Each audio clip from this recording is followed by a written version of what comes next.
Bon voilà, petite réparation du lave-vaisselle. Alors du coup, j'ai démonté ici pour regarder. Lui, le petit clapet, il fonctionne. Au niveau d'ici, on a le répartiteur. Alors celui qui déconne. Alors du coup, j'ai retiré la petite languette qui était directement comme ça pour comment dire, pour qu'il soit en direct. Et là, on a le micromoteur en fait qui est directement alimenté. Or, du coup, ce que j'ai fait, c'est que je l'ai directement retiré pour qu'en fin de compte, lui, il soit en direct et pour éviter que tout type de merde en fait puisse soit se mettre dedans ou en fait bloquer en fait la répartition en fait de l'eau. Alors du coup, voilà, comme on a le petit trou, en fait, ça va juste ici. Le répartiteur, en fait, il fait soit ici ou soit là. En fait, il fait les deux, en fait, pour mélanger. Et en fin de compte, comme lui, le micromoteur, en fait, il déconne. Ce que j'ai fait, c'est que j'ai retiré, en fait, la petite languette de ça pour le mettre en direct. Alors du coup, même s'il y a les petits trous, personnellement, ça ne risque absolument rien. Bien nettoyer le joint pour qu'il fasse bien en fait son étanchéité, il va être passé à l'eau nettoyée, etc. Et il va être remis, vissé, et le test il sera refait directement. Après je vais rebrancher le moteur, même si ça ne sert strictement à rien, mais en tout cas le moteur il sera alimenté, pour la simple et bonne raison que s'il n'est pas alimenté, ça peut se mettre en fait en code défaut. Ça c'est les deux fils en fait du répartiteur. Ça, c'est le cliqueson du répartiteur. Voilà. Ce qui va directement ici sur le côté. Voilà, ce qui va directement ici, qui touche en fait le petit bazar ici. Enfin bref. Et du coup, voilà. Alors du coup, voilà, désolé, je reprends. Alors du coup, au niveau d'ici, on a un petit clapet. Bon, lui, il sert à rien. Et du coup, voilà maintenant à peu près tout ce schmilblick. Celui-là, c'est celui qui va au répartiteur, ce petit truc-là. Celui-ci, c'est celui qui se met directement ici dans le bazar là. Et voilà. Alors du coup, ben, j'ai plus qu'à tout remonter et on sera bon. Lui, il se renclenche directement comme ça. Voilà. Il se renclenche. Voilà, tac. Putain. Enfin, je remets tout, je vous montre comment que c'est. À de suite. Bon voilà, alors du coup, le répartiteur, il est enfin remis. Première vis ici, et là. Bon voilà. Alors du coup, il y a deux vis pour le répartiteur. Alors, un ici, un là, juste là à côté. On fait tomber le répartiteur. Après, pour retirer le bloc complet, alors quand on retire le répartiteur, on retire le cliqueson ici. Petit cliqueson de, comment dire, de positionnement de machin, voilà. Et après pour retirer tout le bloc complet qui a ici en fait complètement vissé. Alors il y a une vis qui est derrière, voilà, qu'on peut voir ici. Et après il y en a une qui est complètement derrière. Je sais pas si on peut le voir. Putain, ça va être la merde. Voilà.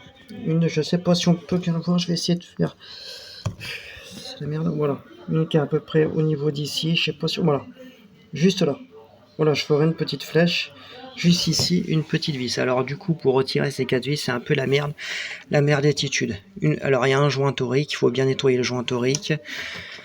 Après, au niveau d'ici, pareil, tout bien nettoyer correctement. Voilà. De toute façon, le répartiteur de merde qui fait chier, c'est cette merde-là. Voilà, c'est lui en fait qui bouche un trou pour ouvrir l'autre, etc., etc. Alors du coup, maintenant que cette merde elle a été retirée,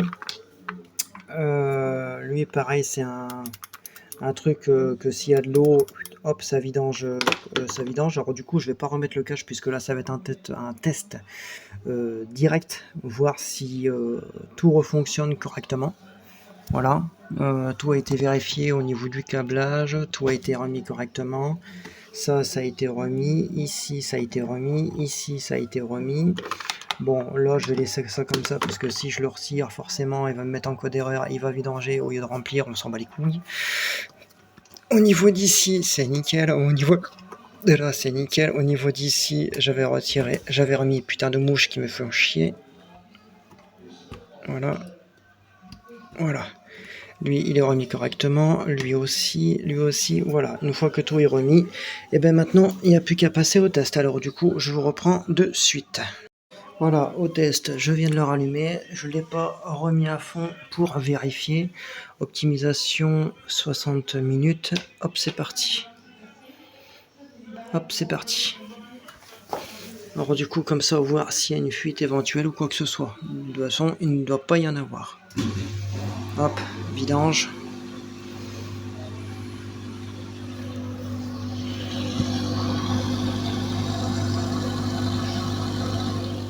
Parce que là c'est un test avant de remettre le cache, tout remettre correctement et ça sera fini.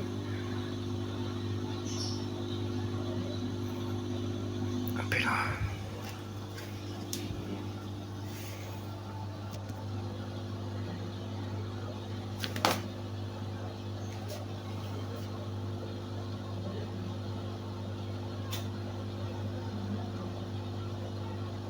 Bon, dès qu'il se met en eau, je vous reprends. Voilà, il se met en eau. Vérification.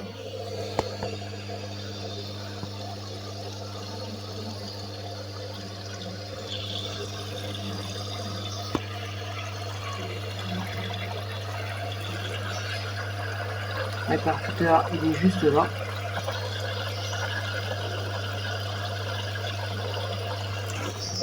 Répartiteur est juste là. De toute façon, il ne doit pas y avoir de fuite puisque ce n'est pas une pression forte, c'est une pression optimisée. Surtout sur les vaisselles de maintenant.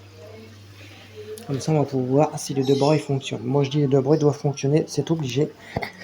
Puisque ça bouche une orifice. Putain de mouche de merde, ça bouche une orifice et tout ça. Il y a énormément de mouches puisque là, le temps est à l'orage.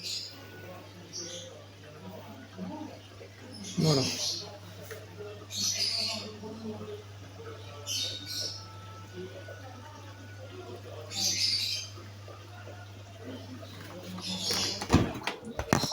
Voilà, c'est presque plein. Là, ça devrait être bon. Cuve inox. Hop, alors on remplit.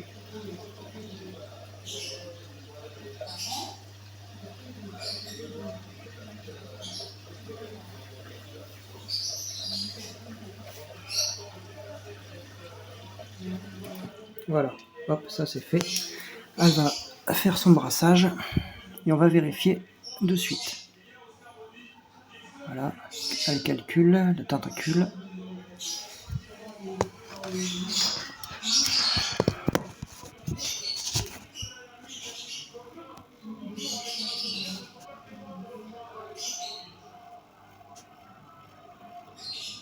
Je m'en à fond.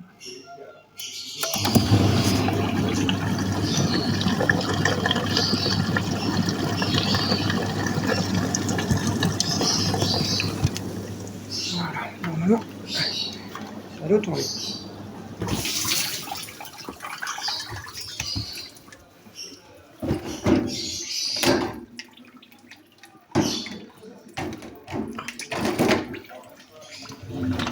Hop, c'est parti. Allez, on va vérifier tout cela.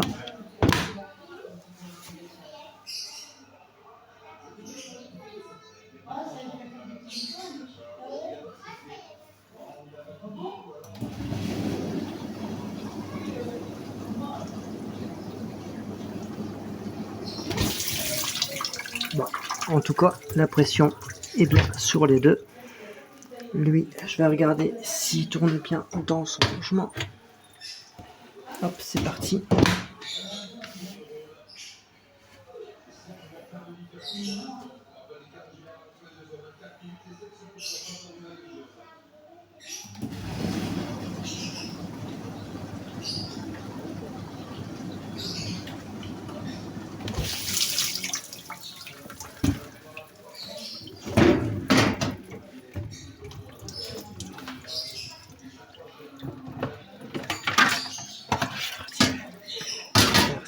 Tout ça puisque comme ça n'a pas été nettoyé depuis un petit moment et pas tourné ici depuis un petit moment, du coup ça a un petit peu de mal.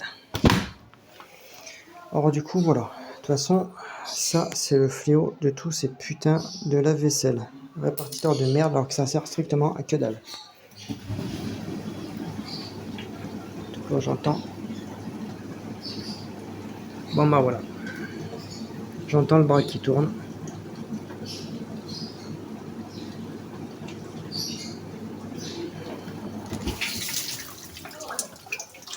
Par contre, il n'y a pas beaucoup de pression. Vive le lave-vaisselle de maintenant, je te le dis. Bon, je vais le laisser. En tout cas, il n'y a plus pas de fuite éventuelle.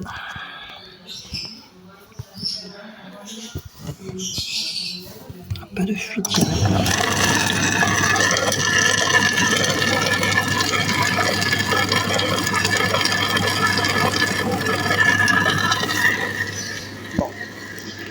Bon voilà, il a température. Je lui ai mis de l'eau de javel parce que le truc qu'il y a, c'est que comme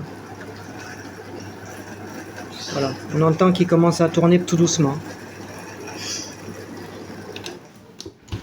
Voilà, on commence à entendre. Alors là, j'ai bien vu comment qu'il était. Mettre en route. Le buée. Tout en fonction vite fait. Un peu long.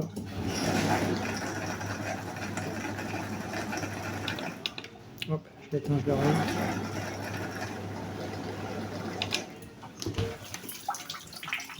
Pas trop bouger, de toute façon il faut que je regarde. Faut que je regarde ce qui se passe. Là déjà le bras avec l'eau de javel, il tourne déjà beaucoup plus vite. Hop, tac, on va faire un test comme ça.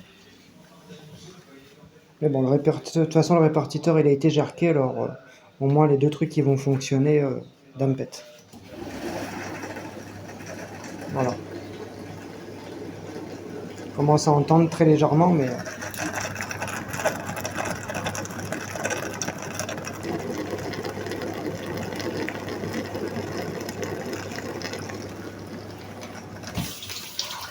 voilà, il a tourné quand même un peu. Je vais le laisser. Enfin, je vais déjà le vider, remettre le cache du dessous et du coup, ben voilà, intervention terminée. Voilà.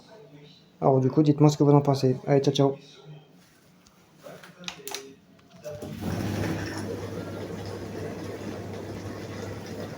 Après, ça reste des modèles très bas de gamme et très merdiques. Je vous conseille pas du tout, mais du tout d'acheter ça. Brand vedette, ça ne vaut plus rien à l'heure actuelle. Surtout ces modèles-là, ils ont eu énormément de problèmes. Voilà, à ne jamais acheter, je vous le dis très bien, même en occasion, ça ne vaut plus rien du tout. Allez, à bientôt. Et on se retrouve de suite pour le nettoyage cuve de la machine. Voilà, après quelques utilisations, regardez le bras. Et bien le bras il tourne. Voilà. Il y avait du calcaire dessus, il y avait quelques détritus qui fait que il ne tournait plus. Voilà, avec l'eau de javel, c'est top. Écoutez. Allez, connard, putain, mets-toi en route, fils de pute.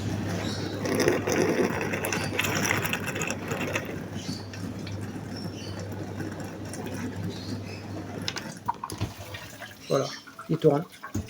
Il y a juste le bas qui casse un peu les couilles.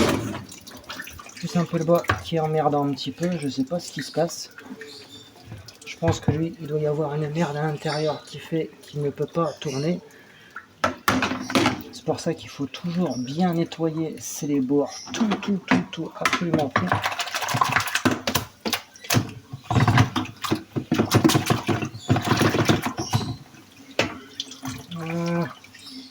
Il y avait une petite saloperie dessus. Voilà. Après, il va finir de se roder tranquillement. Après, il était rempli de merde aussi. Hein. Faut le temps qu'il se rôde. Écoutez.